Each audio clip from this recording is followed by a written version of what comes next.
भगवान की माया कुछ ऐसी होती है।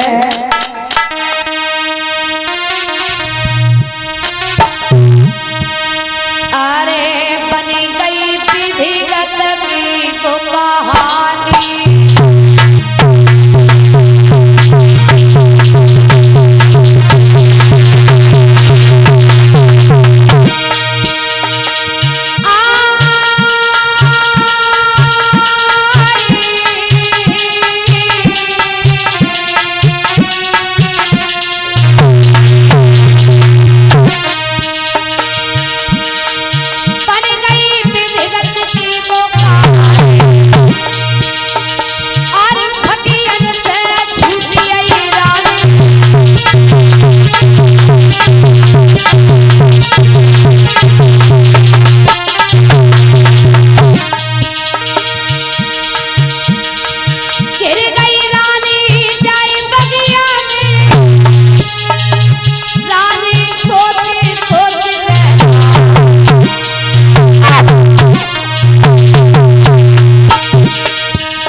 आज धरो।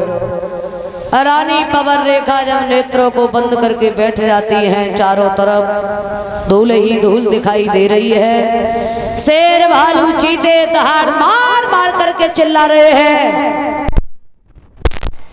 तो जैसे ही रानी पवन रेखा ने जब ये दशा देखी है तो नेत्रों को बंद कर लिया, शांति से बैठ जाती है।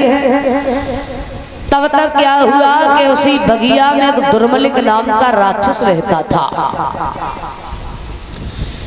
जैसे ही राक्षस ने देखा कि रानी बहुत सुंदर है और इनके गर्भ से किसी बालक ने जन्म नहीं लिया, तुरंत ही उग्रसेन का रूप बनाया और जाकर के रानी पवन रेखा के पास में पहुंचे हैं। कहा कि रानी, हम तो जानते थे तुम अकेली जा रही हो, तुम्हें डर लगेगा, इसलिए हम तुम्हारे पीछे पीछे चले आए, लेकिन अब तुम्हें डरने की कोई आवश्यकता नहीं है। रानी पवन रेखा नहीं समझ पाई ये कोई राक्षस है, वो तो यही समझ रही है कि हमारे महाराज हैं, साथ में घूमने लगी है। कहा कि रानी, आज तो तुम बड़ी सुंदर दिखाई दे रही हो और बगिया में देखो कितने सुंदर सुंदर पुष्प खिले हुए हैं, झूम रहे हैं। कहा कि महाराज, पहले तो कभी ऐसी बातें नहीं किया करते थे, आज आप ऐसी बातें कर रहे हैं। कहा कि रानी, तुम्हें नहीं मालूम है क्या,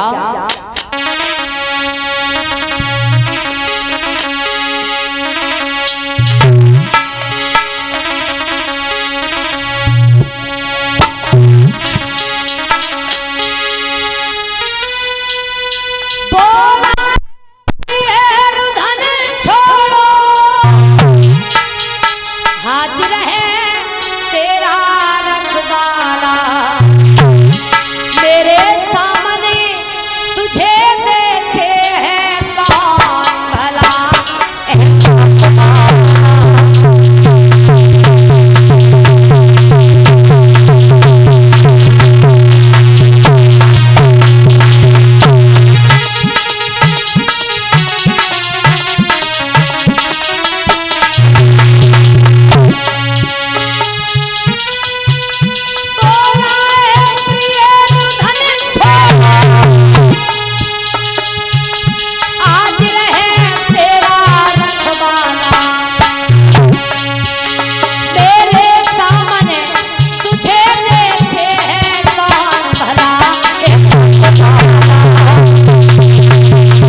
कहा रानी घबराने की कोई आवश्यकता नहीं है,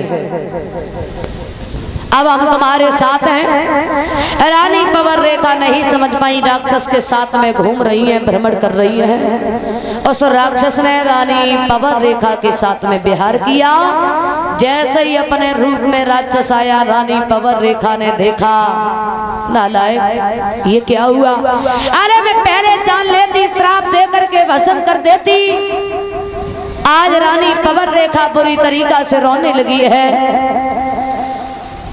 अब मैं कैसे घर पर जाऊंगी, क्या बताऊंगी जाकर के। आज रानी पवर रेखा बुरी तरीका से रो रही है, विलाप करने लगी है।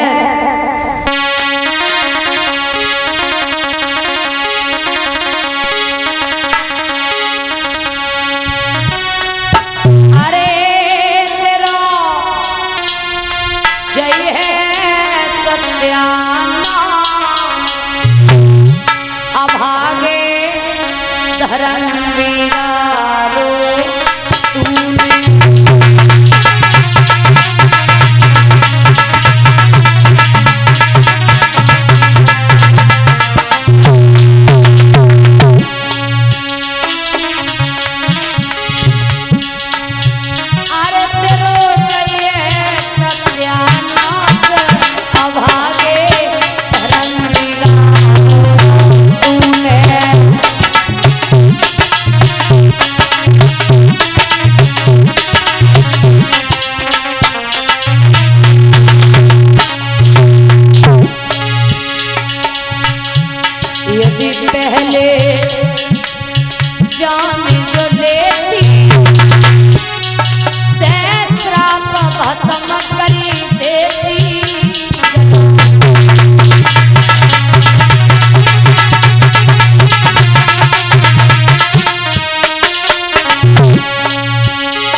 आज इधर बुरी तरीका से रानी पवर रेखा जब रोने लगी है, राक्षस बोला रानी हमने तुम्हें देखा, अरे तुम्हारी सुंदरता को देखा और देखा कि तुम्हारे गर्भ से किसी बालक ने जन्म नहीं लिया।